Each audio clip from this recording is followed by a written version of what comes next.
189 saved notes and 4.3 GB of drive space, but all useless. I mean, well, okay, not all, but 90% of it. You get the idea. This week is all about learning diet, but learning cannot happen until decluttering happens. You know what? Here's the lie I've been telling myself all day, every day, 5 times a day. I'll save this for later. I'll read it when I get time. Let me come back to it tomorrow. Guess what? Never. Those 189 saved notes on my phone, full drive, messy drawers, all of that is actually stopping me from consuming better knowledge. I thought I was learning, but in reality, I was practically hoarding onto digital trash. So saving is not equal to learning. If you're saving your knowledge, you're nothing but building a graveyard. Oh, and yeah, gurus might tell you to have a weekly cleanup routine, but that is a big fat lie if you haven't decluttered first. So as a prep for my 2026, I basically started with 2 simple things. One, I took about 2 hours and decluttered my notes. Went from 189 to 119.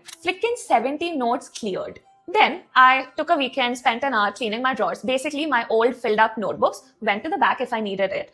And the new empty journals made their way to the front. Oh, and obviously the 4.3 GB drive space, well, you know that's gold. So I would genuinely tell you, stop with that I'll clean up everything bullshit if you're telling that to yourself. And sachi batao, this decluttering activity that I had, it made me feel way better than any course I've saved the entire year. Hi, I'm Astha, building my 2026 instead of manifesting it. 8 systems in 8 weeks, let's go. Okay, seriously, comment the word guilty if you resonate and are looking to spend at least 1 hour to declutter before we hit the 1st of Jan. See you.